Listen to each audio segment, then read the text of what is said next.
It was like the world's shittest, no fun roller coaster. It just hurt at the end. Just hurt.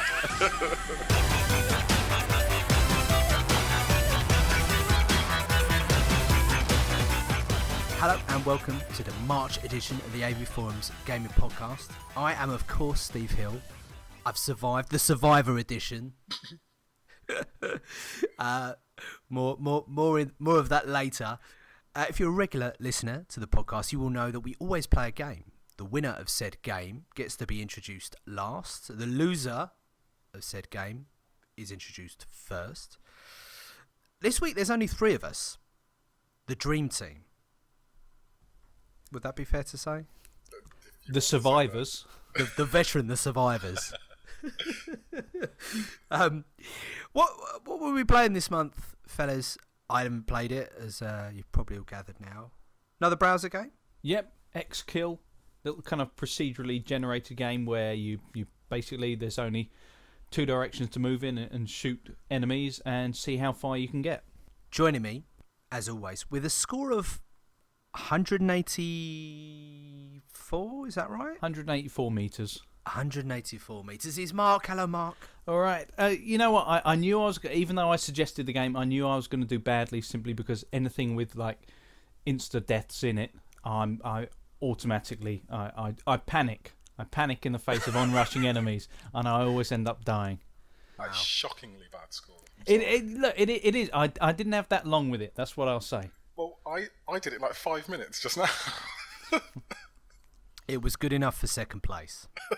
Yeah. Also known as last place. Silver medal. Okay. Also joining me is my brother from another mother. This month's winner, Leon Matthews. Feels kind of like a hollow victory, to be honest. It's almost by default. Yeah, kind of. But you scored 62. 362. Yes. Got quite hard towards the end there. Well, I was going to say, do you feel if you spent more time with it, you could maybe... I think I can do better with 362. I did that in about 5 minutes. I think I can do better with that, yeah. So, listener, as I alluded to earlier in the podcast, had a little car accident a couple of days after we recorded last podcast. I'm fine. Everyone involved is fine. But I've stared death in the face. And I didn't like what I saw. Neither did Death, apparently, because it didn't take you. So you win. God, I mean, what an experience, fellas. It was really, really surreal and awful. And, you know, I'm just grateful that everybody is okay. Have you ever been in a car accident or anything similar or anything like it? I've been in a car accident, an incident in a car where we sideswiped a very long wall. Again, I wasn't driving, which I think you should point out to people who follow the podcast. Oh, no, yeah, I was not the driver. It was nothing to do with me. I was merely in the wrong place at the wrong time, just a passenger. Yeah, so I was a passenger and we kind of sideswiped a wall, and it was kind of one of those adrenaline pumping moments where you think, holy bleep, I just nearly died. Yeah. But yeah, I'm still here. Yeah. Mark, you ever been in a fender bender? No, touch wood. Nothing so much as a scratch or anything like that. Yeah, up until now, I would say the worst incident I've been in a car was when I put a brand new king-size Coca-Cola from McDonald's on the dashboard, and my wife pulled away a bit too quick. That could be worse. That was... You could still probably claim for that, let's be honest. Both equally shocking. Because Coke's going to be in your upholstery for years. Yeah, Just well... stickiness everywhere. All that ice in your lap really is just... May as well write off the card, to be fair. Yeah. It was a Fiat Panda, if memory serves. So yeah, write it off. Guys, I've been on my adventures here, there and everywhere, so I haven't played any games. I haven't even really been up to speed with any news. But the beauty is, I'm at the best podcast I could possibly be. You're going to tell me everything. I think we should start with the whole... I know we've done a lot of VR headset and stuff, but at GDC, there's been a lot more stuff about VR coming in, and I've had some thoughts forming on it earlier. So Ooh, okay, juicy. Okay. We can start there if you wanted to. When was it? A couple of weeks back? GDC, it was last week, wasn't it? Yeah, March 4th to 6th, I think it was. Okay, perfect. Yeah. And Valve came out with their headset, basically. It's called Vive. It's been made by HTC, interestingly. So Valve's headset is called Vive. Yes, which is very strange. But it's weird seeing where everybody kind of aligns themselves. But I guess the thing that I didn't know was, I mean, everybody else seems to have had a go on a VR headset now, and everybody seems to be forming their opinions. Has anyone here tried one? No, I haven't. No, I've yet to. I haven't either. The other guys on the podcast have, and it seems like more and more people are doing it. And I think, like, before last week, I was in the sort of place where I thought, when the time's right, if I'm at an event or Game City's usually Nottingham, and I'll go to that, and there's bound to be one knocking around there, then I'll have a go. But last week, not just Valve was touting their new headset, but I think Project Morpheus has been said to be out in 2016, and then Samsung have got this weird one where you place your phone in the front of the headset and stuff. And I was thinking earlier, I don't think I'm going to bother trying anything until the dust settles. I think there's too many different types of VR and augmented reality with Microsoft and their HoloLens and stuff. I need to figure out which one shakes out and becomes the main thing before I get behind anything. See, this was the big danger, which was, when they were talking about the sell-off of Oculus Rift to Facebook, that there wouldn't be a big enough backer. At the other end of that spectrum is just the whole market becoming fragmented, and just no one what works with what. It's an arms race. Yeah, exactly. It's a race to the moon. Yeah, and the worry is that it's going to be, everyone's talking, will it be the next kind of 3D?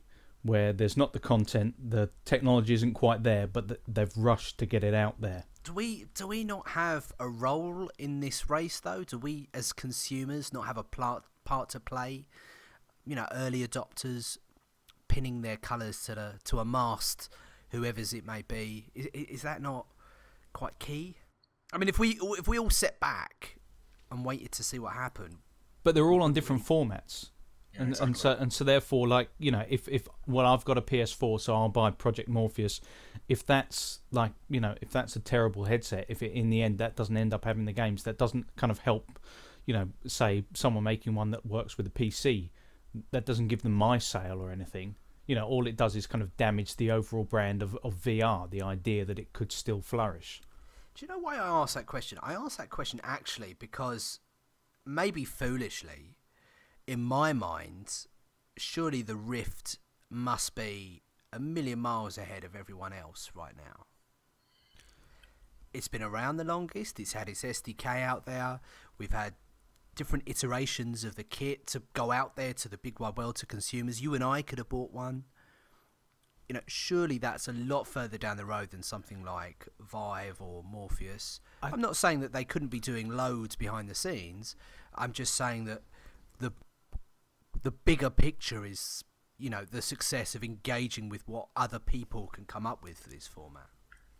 Yes and no, but I think this is also part of the problem, is that just the vanilla VR, which Oculus is doing, I'm sure they're kind of down the road on that. But then this Vive thing has now come into the picture with this kind of IR sensing thing. You know how the Kinect, I don't know if you know this, but the Kinect basically fills up your entire room with IR, and then you're basically passing your hand through millions of IR lasers. So that's how it can tell exactly where your fingers are. Mm-hmm. The Vive is doing that similar sort of thing.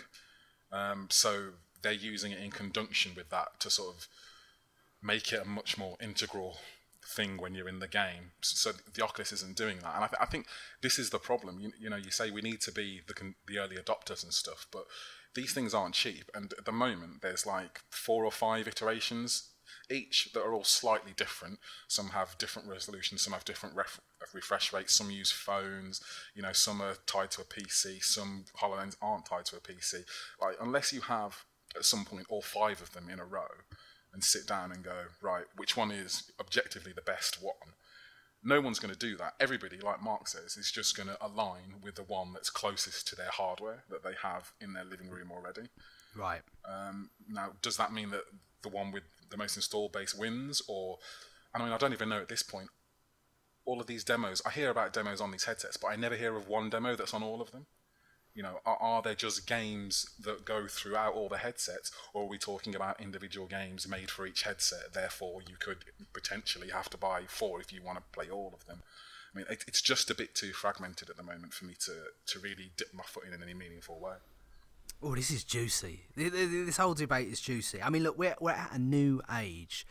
Tablets and smartphones have kind of run their course. They've gone where they're going. Of course, there'll be innovation and other, areas of interest. But wearable tech and VR and augmented reality, this is the new age. And I'm trying to think what we could compare it to. With the advent of, say, video cassette and that format war be relevant. I'm trying to think what else. It's almost closer back to almost like the advent of video games. You're just in a completely new space. Yeah. No one knows what will translate well to it. No one's coming out with any great ideas that they'll say, this will definitely sell, this will definitely work in VR. You know what works in traditional games. You know what might work for, say, for a VR tech demo. What you don't know is what's going to actually work that mixes the two. Because the problem is that something like a tech demo, looking around a vista, that's fine. It doesn't really matter if there's a slight problem with latency or something like that, if you're just gently moving your head around. But all of a sudden, you kind of move into what we traditionally think of as a gameplay experience, where you're going to want to move quickly, where you're going to want, kind of precision in movement. All of a sudden, just some minor flaw in the technology will just become so pronounced. And that's inevitable. I mean, I guess, you're going to have bugs and quirks, and the whole it's broken debate will surely just carry over. But somewhere, somehow, someone's going to crack it, aren't they? You would hope they crack it before, should we say, the kind of reputation gets tarnished. Because we've got great tech. Put it this way, Connect 2.0 is good technology. But they released Connect 1, it sold fantastically well, fastest selling consumer electronics product of all time, great. But then everyone generally says, yeah, but it's terrible. People who haven't even tried Connect 2.0 say it's terrible. Yeah. That's the kind of real worry with it, like 3D, like various other things when they launch too soon. The hope is that there will be a game, they've just announced that Elite Dangerous will make it to consoles. Now, if that ends up with... Is that right? I hadn't heard that. Yeah. And so it'll be a timed exclusive for the Xbox One, but for... Maybe I shouldn't have sold my PS4. Well, for 2015, but PS4 version looks like it'll be 2016, in which case you're in the time frame for when Project Morpheus will launch. So, if they're already working in Oculus Rift support... The fact that you've already got one game that looks like it could end up being, the same experience on different platforms should start to hopefully build some kind of a general standard for what works in VR. The worst thing that we could end up... Consistency, yeah. Exactly. That water cooler moment where you could go and talk to anyone that's kind of had a shared experience, even if they are on a different platform. Yeah, and it's more than that. It's just creating the basic standards for a new format. You don't want to end up with one thing being...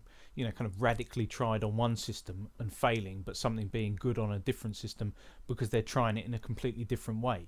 You want the same general gameplay experience. What's the dream here? Like, I'll direct it at each of you individually. What's the dream scenario? 1 year from now, you've got a VR headset out from your platform of choice. What is the experience that you want to have? Either something like Elite Dangerous or No Man's Sky. I'm kind of seeing the universe from that view. Something that isn't going to be too fast paced. I'm not going to get kind of motion sickness or anything like that. I feel like it's a level of interaction, and that I'm seeing some kind of a fantastical universe. Almost like like when you first see some of like the kind of Attenborough nature documentaries in HD. And you get that kind of wow moment of, like your kind of frozen planets or, underneath the oceans and seeing some kind of bioluminescent life form that you've never seen before. Do you remember Oblivion, when you spend the first, it might even be as long as an hour, crawling through all those dungeons only to suddenly make it out into the big wide world, and you're just there. That moment where it's just there, it's all revealed. Yeah. No, that's exactly it. You want that sense that it's kind of almost like that moment where you think, I can't go back to what came before. That would be great. Would I be correct in saying that in your mind's eye, that's a solo experience? That's not multiplayer. That's not got any distractions. That's just you getting lost in a world again.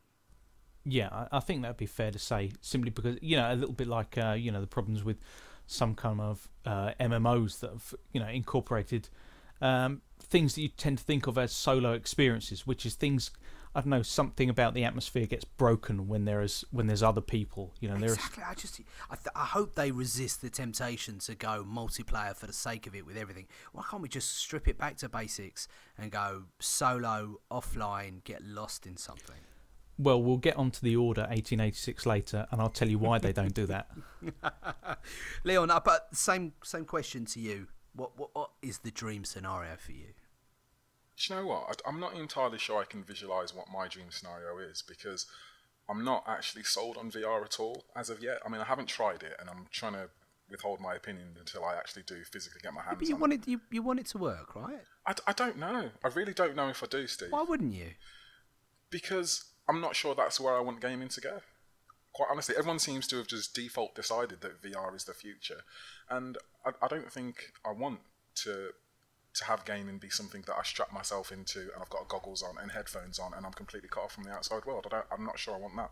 I don't think it'll be the future in quite that way, though. But I can certainly see. I mean, people made the same arguments about kind of multiplayer gaming at one point, that they didn't want to see single player experiences eroded, and it has kind of happened, though, I guess.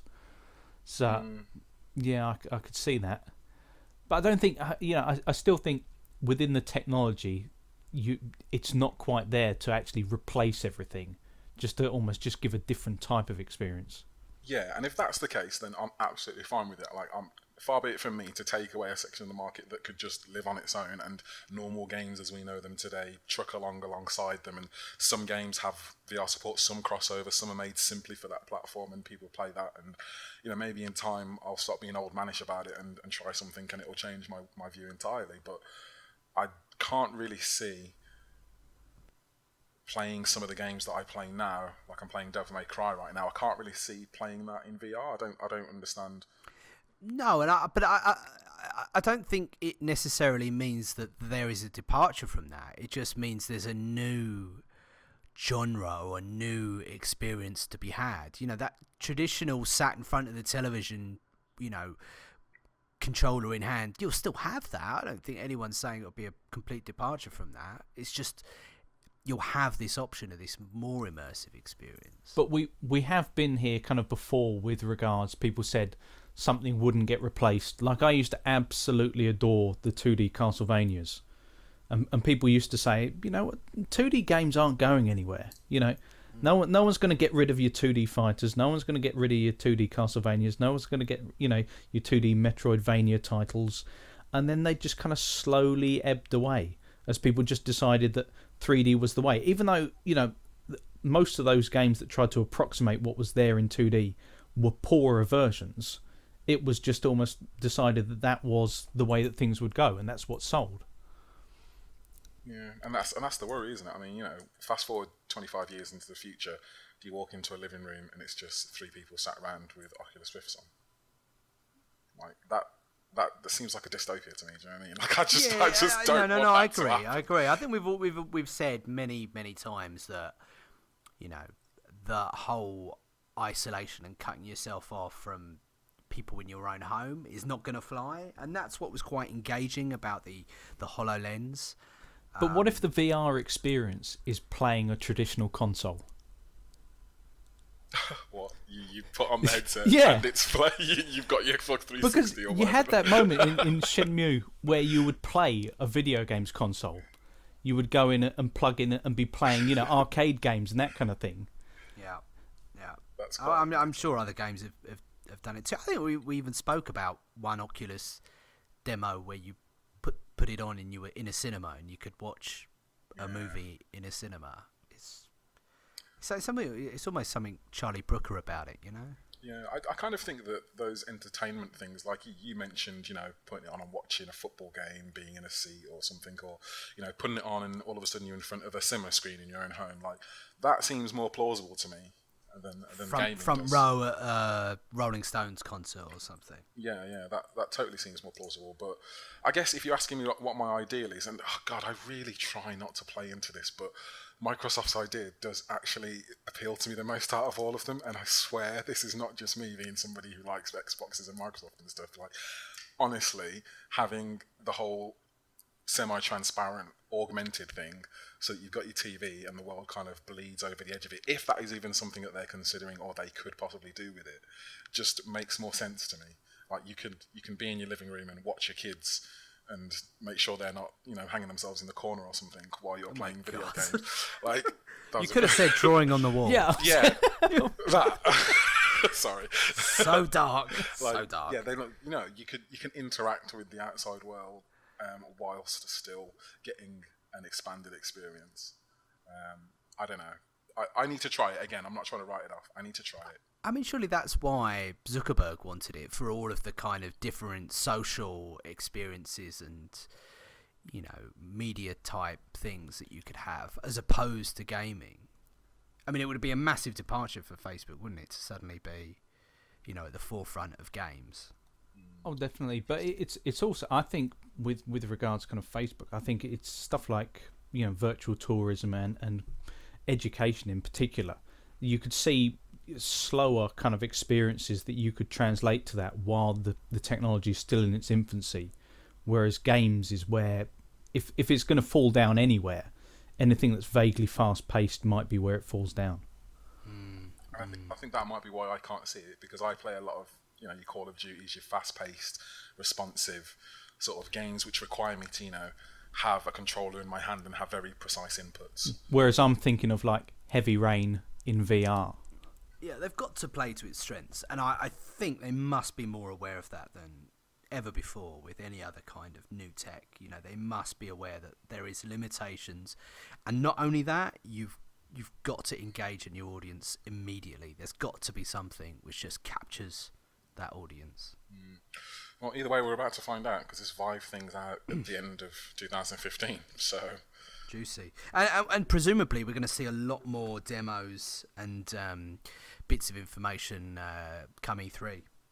Well, you'd hope so. I mean, it's interesting that they're working with Valve, because, if anybody's got games to back it up, then you'd assume it's them. But they've also said they're working with, like, HBO and Lionsgate and the National Palace Museum in Taiwan. So, there we go. It'll be interesting to see how their controllers come out, though, as well. Because they've got these kind of prototype wands.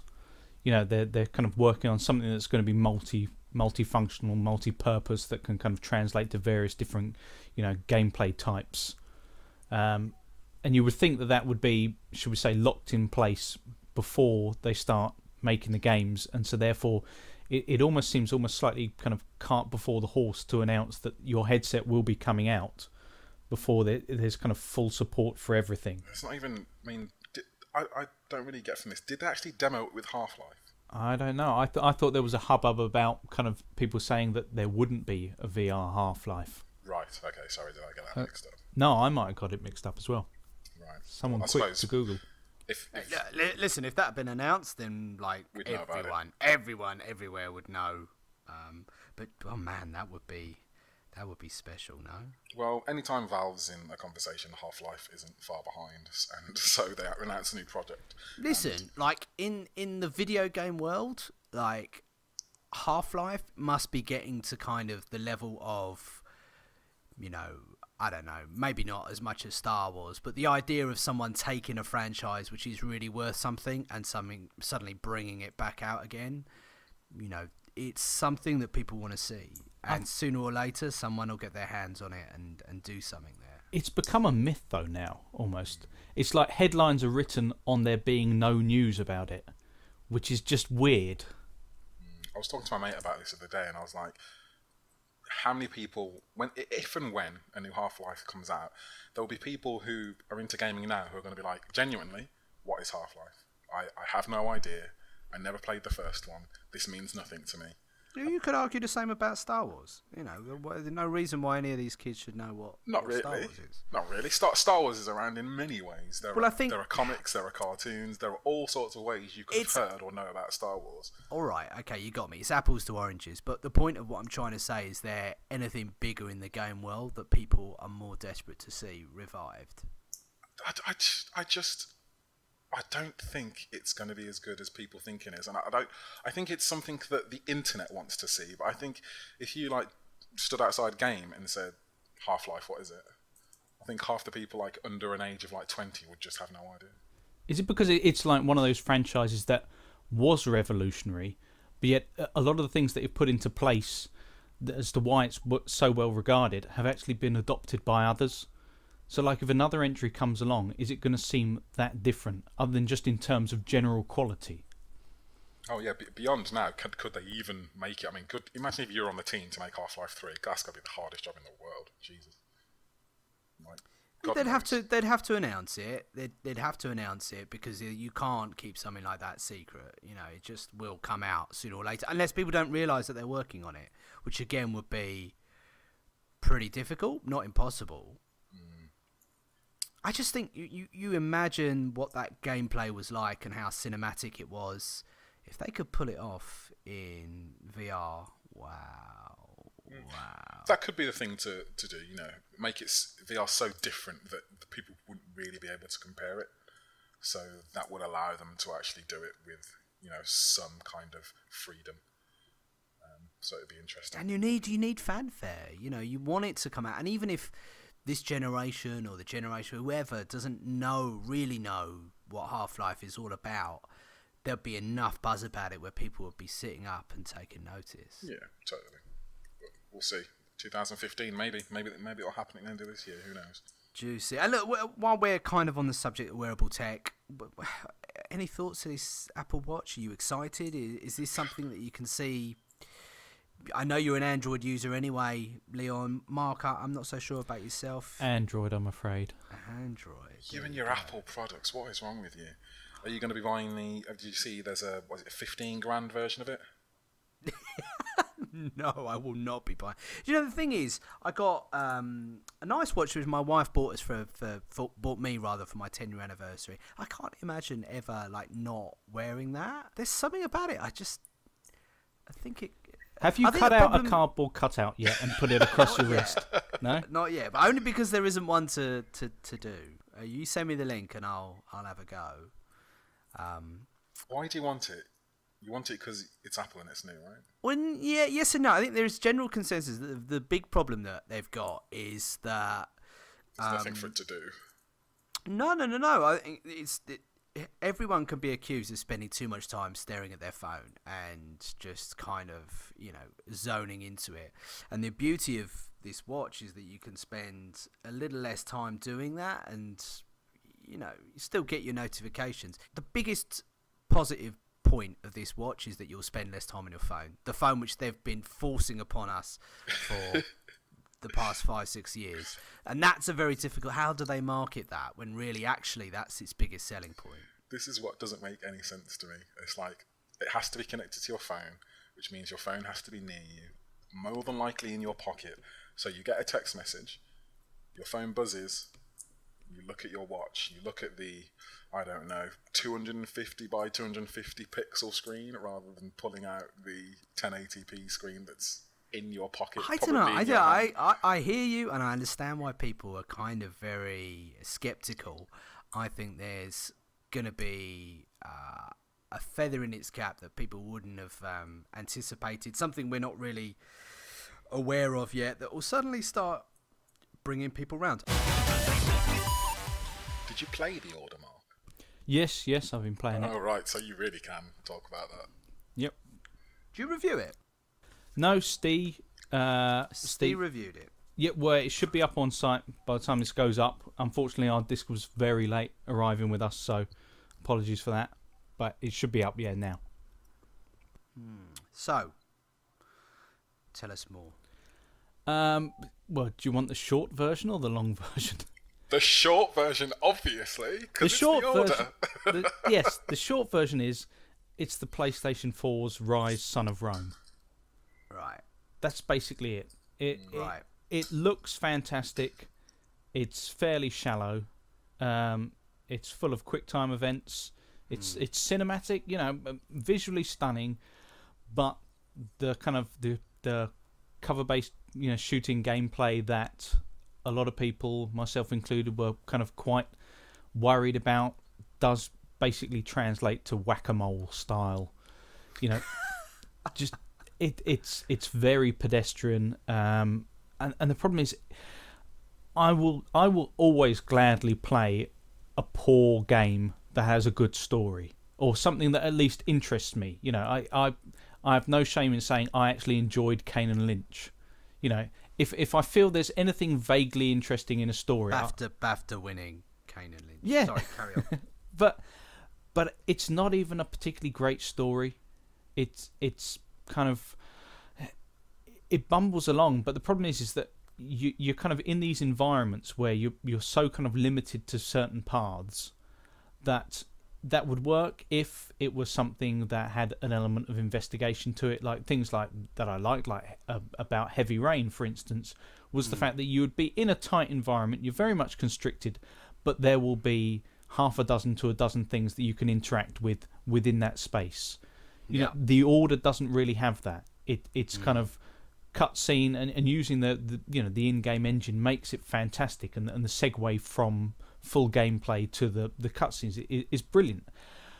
But when the story isn't particularly engrossing, all you're really left with is saying, right, get to the next action sequence and progress things, and it's a kind of short.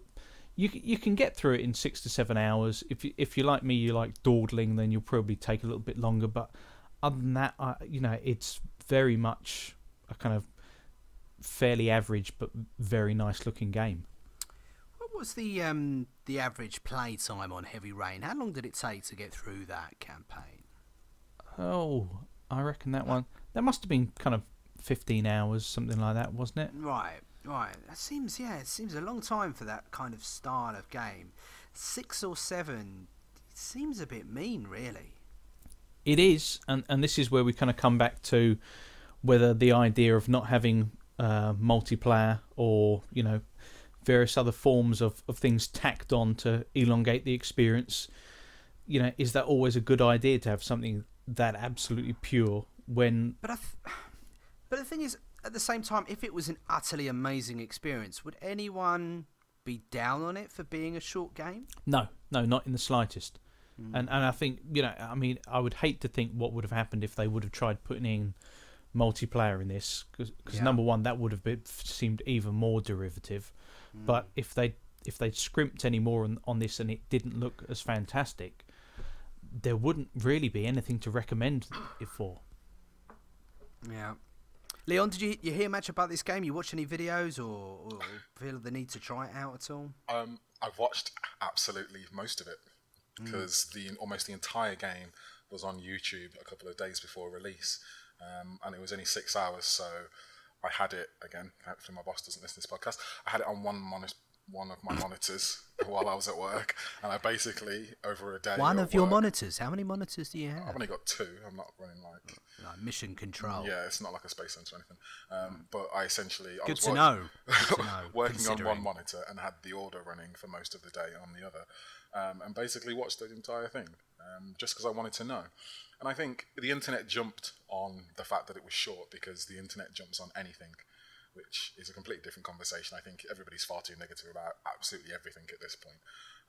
But I think the bigger problem with that game is that it doesn't actually seem that fun. Like Mark says, if it was spectacularly good and 6 hours long, I don't think anybody would care. But coupled with the fact that it isn't particularly great anyway, and there just doesn't seem to be a lot of gameplay in there. From what I can see, it's a lot of walking around, picking up objects, turning them over in your hand, talking to people in cutscenes, quick time events, more quick time events, maybe some gameplay, which is semi-repetitive, and then rinse and repeat all the other non-gameplay elements. It relies on you loving the environment.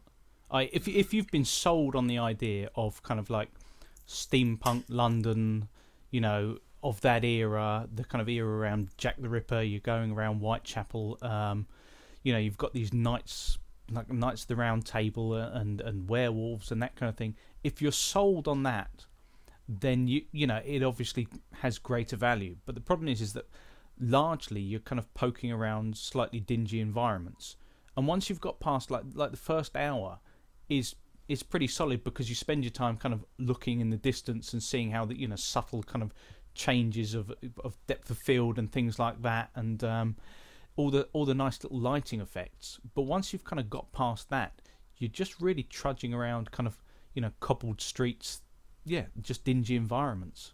I think the best comparison that I've heard is with the first Assassin's Creed, where it looked amazing, but the game wasn't very good.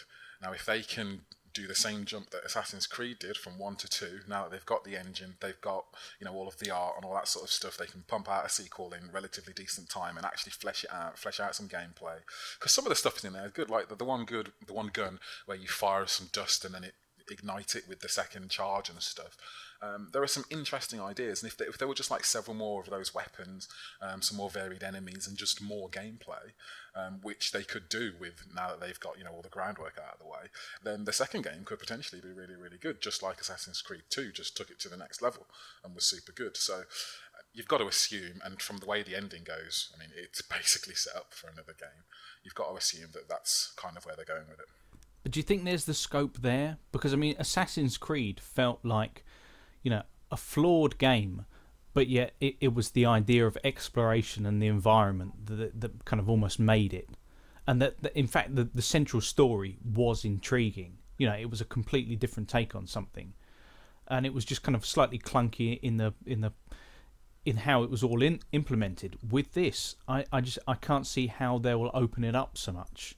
You know, from being quite a linear experience. You know, they're already tied into the idea of the storyline, you know, which was kind of something that still at least intrigued people in Assassin's Creed. In this, I'm not hearing many people say, I'd go out and I'd you know, play The Order 1886 2 because I want to see what happens in the story. Yeah, totally. I mean, Assassin's Creed is a video game, just the perfect game made to be a video game. Like, that story is almost conceived to be made infinitely. But I don't know, I see what you mean with The Order, but ultimately they could at least make another game, because without spoiling it, the big bad thing that you're going to kill in The Order, you don't end up killing at the end of The Order. If they could get, I mean, once they get better with, they know the hardware better. If you imagine that the kind of traditional progress is, you know, everything gets bigger for a sequel. If they can get more kind of, you know, branching areas, that kind of thing for the fight sequences, and, you know, the enemy AI gets better at outflanking you, you know, those kind of things, then there's probably still scope there. I think what they really need to do is double down on the weapons. I think they need to go Ratchet and Clank on it. You know, that crazy gun was really fun to use, or it looked fun to use, but then you didn't really use it.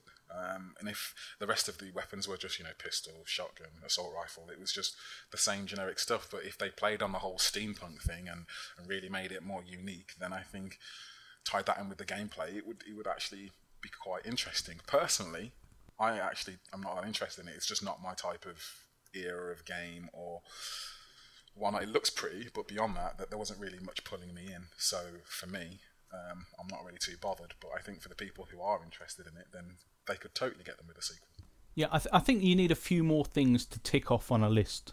Like stuff that, when Assassin's Creed was, even when it was boring, you had kind of areas to open up. You had things to do. You had kind of treasure to find.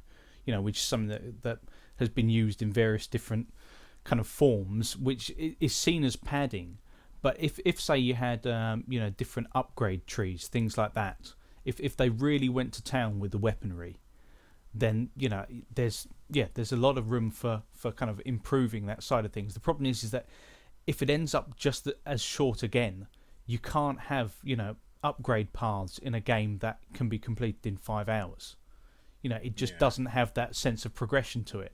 You can't really do anything because you don't, you know, if you get a tiny amount of experience points or whatever for killing each enemy, there aren't enough that get killed throughout the entirety of the game to upgrade the average gun in kind of pretty much any other type of shooter.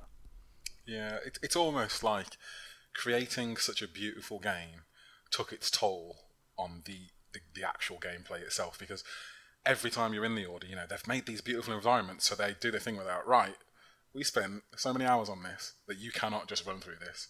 We're going to slow your ass down, and you are going to look at this environment. We are going to slow your walk to a crawl, make you put your finger in your ear, and talk to you for 15 minutes while you look around.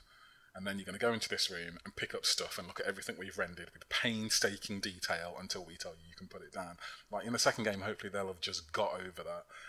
Look how pretty it is, and will actually give us some depth. What did Steve make of it? What was his sort of final conclusion? What does the youth think? tell me the youth opinion. The view from the youth of today, pretty much the same, which is it's kind of perfunctory shooting, clad in kind of gorgeous flowing robes of a steampunk London. That's all very well. It's fine, but lasting only a short amount of time, and the fact that you don't get as much satisfaction from the actual gameplay elements as you should do. It kind of puts the emphasis on, right, well then the cinematic element has to be absolutely top notch, and the scope format I think was brilliant. I think that's an inspired decision, and it looks fantastic. But Steve seemed to feel that it just fell down as something that was supposed to be cinematic as well. And I can't really disagree with him there. I'm just going to grab some sour Skittles. Crazy sours? Yeah. Nice. I had Hang on, real I'll be trouble back trying in to a sec. find them for a while. Nowhere locally was stocking them. I found a place and bought about 6 of the giant bags. You like buying sweets in bulk, don't you? Well, genuinely. Well, because what annoys me, which is there are loads of places locally that will all of a sudden just stop stocking something. Right. Here we go. Have you heard of a shop called Costco? Yeah, of course. Yeah? You should go there sometime. They Where do you think I got my jelly beans from? Right, gotcha.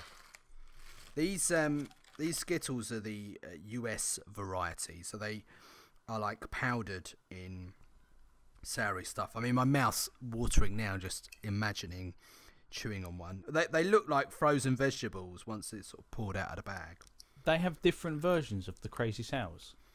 Yeah, they're like much, much more sour. Oh.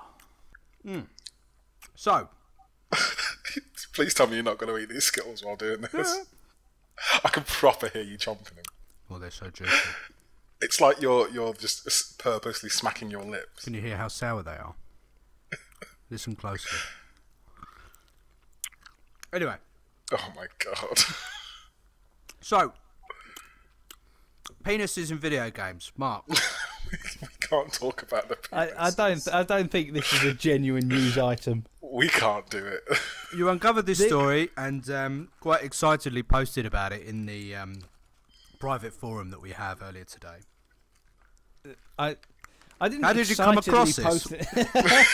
He was googling penises in video doing a Google games. search, and this came up. What can I say? An image search by chance. Yes, I clicked I'm feeling lucky, and up this popped. Do you think that the website that published this story, the person who wrote that story, like when they were writing it, were just like, what am I doing with my life? Like seriously, I'm writing about penises in video I think games. the guy who did that, but even worse was the researcher or whatever who was sent out to go and find pictures, scour them all, enlarge the pictures, find me something. I want proof. And on his Load third up that hour, he game. just thought, "This isn't the training scheme I signed up for." So give us a backstory. It's quite funny. I mean, 101 on how to never get hired ever again. Penises in it. It was State of Decay, wasn't it? Yes. And someone jobbing on it happened to, we assume disgruntled, popped in lots of images of. Well, were they actually images of penises, or was it just he made things in background look like them? Yeah, I think he made like textures and stuff in the background shaped like penises. Why do you presume he was disgruntled though? Because you wouldn't do that if you were happy, would you? It's not the best way to get your reference, is it? Yeah. Were they flaccid or were they, excited penises? It doesn't say. It just says there was a ridiculous amount of genitalia in the background. I mean, that quite. I like the use of the phrase hilarious. "ridiculous amount." Yeah, like a normal amount, they would have just written off. He's almost impressed. Find one or two. I mean, it's a ridiculous amount. Yeah, you've overdone this job. But you're happy to know that they have taken out said penises for the remastered version for the Year 1 Survival Edition and Xbox One. I mean, can we ever think has of any that other... version just? Can I just ask? Has that version just come out? It's not out yet. It's not out because this almost sounds like the kind of thing that would come out to drum up a bit of interest. Yes. When you can't get your game mentioned, the fact that it's coming out, then all of a sudden it just, a little bit of controversy just happens to, Oh, you cynic! get you on the front page. Indeed. Although I didn't really see this story many places, but it all helps, doesn't it? But it sounds like an April Fool because they said there's a ridiculous amount in there. However, because of the textures used and their low res nature, you won't see it. You can't see them. So that's handy. Yeah, it's like just told us something and then told us don't bother looking though because it's not there. Yeah. Okay. Does this mean that they could potentially go back and release like an uncut phallic edition? That is what they'd call it though, isn't it? That's pretty good. I mean, it sounds like something Saints Row would do, doesn't it? It really does, but they wouldn't. Well, they don't really need to hide it, do they? Yeah, they just have penises walking around. That would be it. The way they describe it, like, you can't actually see them because of, the nature of the textures, but they're there. It makes it sound like the world's weirdest magic eye picture. Yeah, if you look hard Like enough. all of a sudden, your eyes are tired and then they're there. Yeah. Crazy. State of Decay. I'm fairly sure there was a time where there was only two types of gamer. You were either a Guitar Hero player or you were a Rock Band player. This could be true. I'm fairly sure you were a Rock Band player. I was both. Because true people actually are both, because Harmonix started it with Guitar Hero Right. and then got split up and axed by Activision and went over and formed Rockband, so then everybody kind of moved over to that. So you're a video game multi-instrumentalist then? I am indeed. So I follow the developer rather than the game, but no, yeah, they've come out and finally said it was kind of obvious they were going to do something, because they randomly put up new bits of DLC for like the first time in like 3 years or something randomly, out of absolutely nowhere, and everyone basically. Harmonix have been trying not to make Rock Band for the last 4 years. They've been making like Dance Central, Fantasia, some other weird musical first-person shooter, and every single time they're doing an event, someone's like, "So, are you going to stop messing around with these games and just make Rock Band 4?" So it was kind of a no-brainer, really. But eventually, they have actually confirmed the time is now. They are making Rock Band 4. Juicy. What does this mean? Does this mean more plasticky pieces of tat? Well, it definitely means more. They will be selling more plastic. I'm fairly sure I still have one under my stairs here. That's good, because a lot of people, me included, have thrown them all away. But they have said that what they are attempting to do, they've said no promises, but their wish is to make all of the old hardware compatible, so that you could plug it in. Do you know what? Would you have been nose out of joint if that hadn't been the case? I think there are some people who would have been. I don't know. More importantly to me is the software. They've said they're going to bring all of the tracks with them. Right. So if you bought DLC for previous Rock Band games or imported them, because you could kind of keep rolling them into the future games in the franchise. So, I ended up with, about 400 tracks. Right. How much did you ever calculate how much you spent in the end? No, because I would have died inside if I did that. It would have been a ridiculous amount of Let's money. do it now. 400 pieces of DLC? Well, not individually. We're talking Rock Band 1 rolled into Rock Band 2, rolled into Rock Band 3, with a couple of like Lego Rock Band rolled into it, and possibly another one rolled into it. And then I'm going to say probably about 200, maybe 250 DLC, like legitimately DLC packs. Right. Yeah. And they were going at how many points? Oh, that's a good question. Let's say it was the equivalent of about £5 for a pack, which was, I think it was 3 packs back then. Right. I think. It's in the hundreds. Let's say. Let's not make myself really cry. Loved Rock Band. I do love Rock Band, and I have the same current obsession with Rocksmith. I have spent over 100, easily over 100, 150 quid on Rocksmith DLC. Did you play the guitar before these games? I didn't know. And now, but presumably, if you're playing Rocksmith, you can play. I can play the guitar more than I could before. Obviously, yeah, I can play some stuff in Rocksmith. Yeah, I wouldn't walk around saying I can play the guitar now, but certainly I have real life guitar world skills. Yeah, my dad always loves to tell me this story. I didn't live with my parents when I was 14. I was at a drama school down in London, and I went to visit my dad one summer, and I'd been learning to play the guitar because it was a drama school. You know, we did music and blah blah blah. And my dad had no idea. So we were in this music shop browsing, and I picked up this guitar, I started playing. My dad said he was, a few rows away and heard someone play. I thought, God, that's really good. And he came looking for me to get me so we could both go and see who this dude was playing. And lo and behold, it was me. And my dad's never really lavished me with gifts before. But I remember that day, he was just like, yeah, well, get an amp. You want an amp? Get an amp. Okay, you want that guitar? Get that guitar. It's a great story. Sadly, I don't really play too much anymore. I keep meaning to pick myself up one, but it's just time, But isn't it cool if a video game can kind of lead you towards learning an instrument? That's amazing. Yeah, and it definitely has. And the series Rock Band itself kind of went into the land of pro guitar towards the end, where you could actually plug a real guitar into it. But Rocksmith has kind of just taken that and run with it, and has been on its own in the genre for the last 2 to 3 years. But now Rock Band has decided to come back, and I've said this on the forum, I'm not entirely sure if it's going to be as successful as it was. I think there are going to be a lot of people like me who, if you were ultimately serious about playing these rhythm games and music and wanting to learn an instrument, you did it. And you bought Rocksmith and you've moved on now. And the thought of going backwards isn't very appealing to you. I totally agree with you. I couldn't give two hoots about this coming back. I certainly won't be investing all the money in the peripherals again. But then there are certainly a whole new generation of gamers that probably didn't play it first time around and will quite fancy it now. Yeah, totally. I think, like I said, there's a couple of different types of people. There's the people who've moved on and have moved on to real guitar, and they're probably not coming back. Then there's just the casual party crowd who still exist, and I didn't really realise it, but apparently there are a lot of people, Harmonix have said they've got the data, there's a lot of people who still play Rock Band, they've still got all their instruments, they still come home on Friday night and jam out to Rock Band.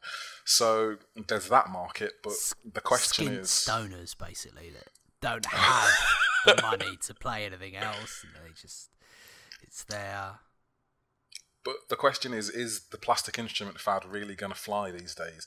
When Rock Band blew up the first time, it was the era of the Wii, it was the era of Tony Hawk Ride with the plastic skateboard. Yeah. It was the era of the plastic accessory. And I think we forget just how cheap and nasty these things felt as well. Yeah, they were bad. They were very, very bad. But then, for them to be sold at like £30-40 a piece, they kind of had to be. Really? Yeah, totally. But I think the only way this would get me is I would play Rock Band now, but I would only play it with the drums, and I would have to have a decent, high quality drum set to play it with. I mean, you could buy some Ion drums, which were a good couple £100. I think a couple of guys on the forums were messing with them, and it was literally a digital drum set which plugged into the video game. So that would possibly interest me now. Is that where it's going? Do you think the audience now is matured? They've had jobs. They've probably got mortgages. Maybe a little bit more disposable income. Are we just going to go and kit ourselves out with semi-professional electronic instruments and play the next gen? I think if you're talking to people like me and the people who post in the Rocksmith forum, in the 360, in the Xbox One forum, which it's quite lively actually. There's quite a few guys who play regularly there. Then yes, these are the people with that disposable income who will do that. But I think the people that Harmonix and Rock Band 4 is trying to aim, no. I think they're aiming at picking up a few new people who've never played Rock Band before. Definitely picking up a lot of people who've got hundreds of pounds worth of DLC sat on their 360 doing absolutely nothing, and reigniting something that they once used to love, and perhaps getting a few new faces while they're at it. And they're talking about turning it into a service now. They're not going to annualize it. It's going to be buy Rock Band, re-release songs until the end of time. But what platforms is this coming out on? As far as I believe, Xbox One and PS4. I don't think they said PC, but don't quote me on that. Well, Rocksmith's So out it's on it's PC, not going. Rocksmith's out on PC. Yeah, so it's entirely possible, and there is an audience there. So Yeah, totally. But the question is, there were rumours that Guitar Hero was coming back as well. Activision going to do that. Now, I think if they both come back at the same time, they're going to cancel each other out and just explode the whole thing again. I think one could possibly make this. it's fairly inevitable that they will both come back at the same time, isn't it? It's just such a bad idea. I don't think the market is as big as it was, and I think it could possibly only support one of them right now. Do you think one would let the other go uncontested? Well, why would you? I mean, yeah, Activision love their money and stuff, but I just think it would be a bad call because Harmonix they made this popular with Rock Band. If anybody's going to do it, it's Harmonix. Did the peripherals ever work across the two? Yeah, they were cross-compatible. You could use... They made that concession because that would have just been a pretty anti-consumer decision to make. See, in which case it would almost make sense to let one release and then kind of, almost do it like biannually or something like that, rather than go head-to-head. I mean, I suppose, but I think Rock Band it's the spiritual successor to this whole genre, If there's one title that can make it, it's Rock Band. Oh, you're And I getting think very Activision know idealistic here, mate. No, I don't think Guitar Hero doesn't have the soul anymore. Like the studios that took it over, Neversoft was the studio that took it over. That's been closed down. It was kind of, how Activision rolls. They get around a franchise, they devour it, and then throw it away. This, the same way they did with Tony Hawk, the same way they're doing with Call of Duty. Eventually, they did it with Guitar Hero, and they don't tend to go back to them.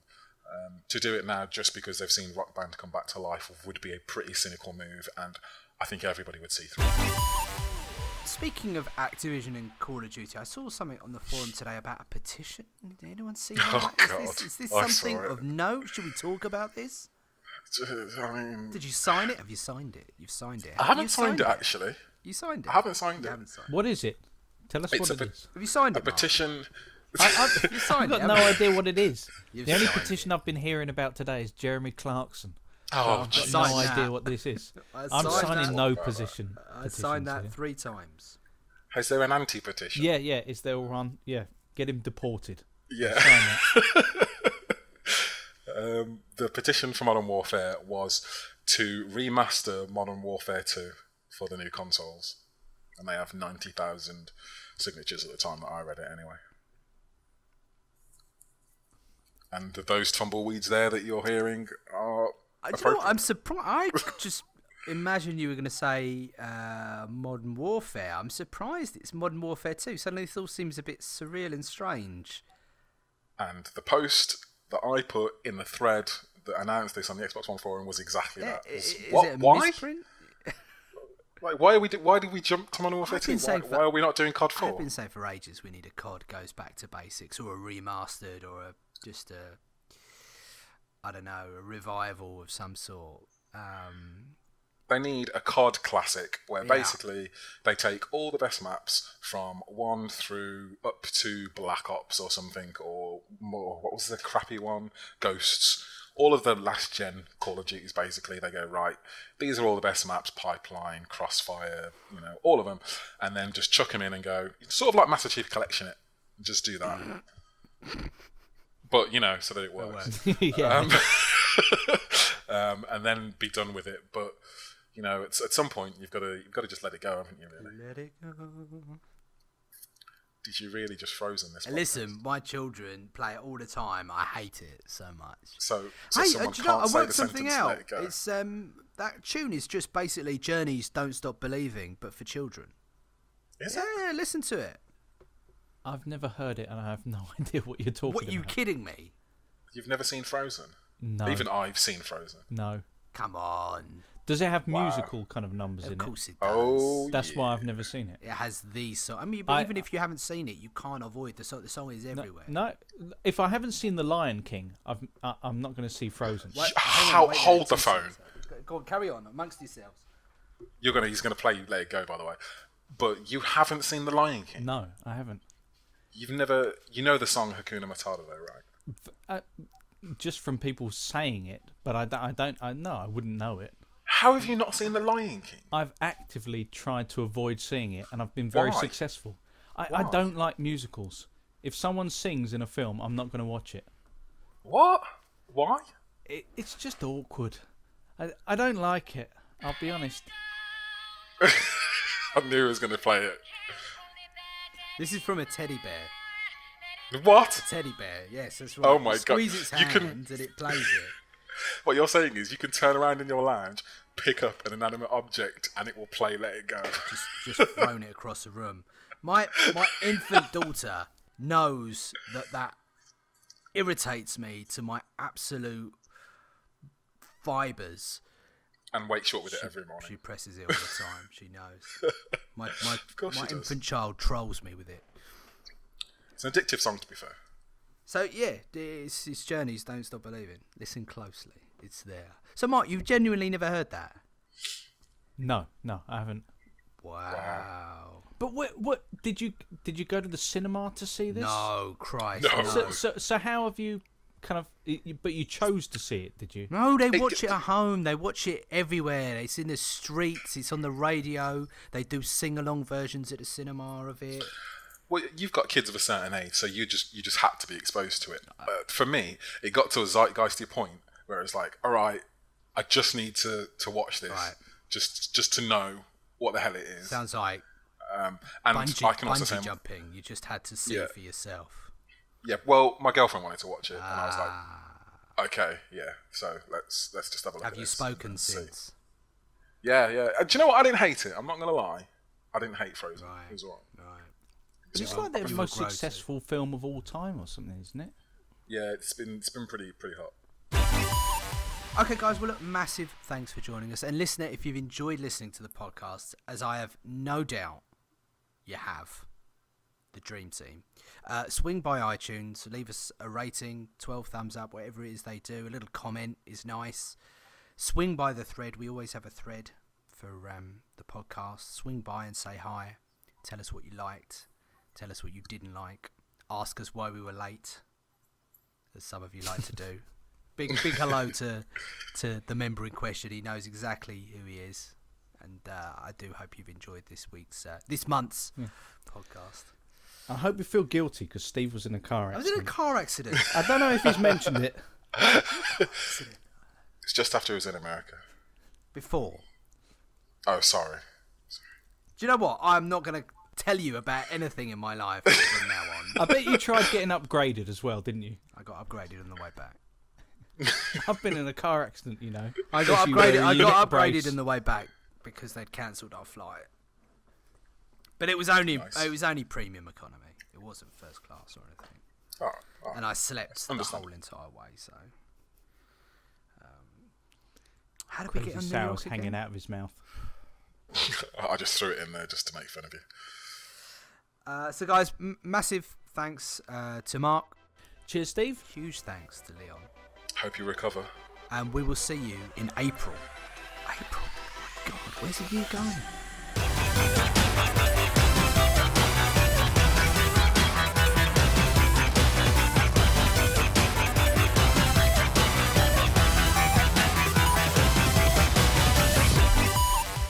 But, I would be happy with the amount of penises we have right now.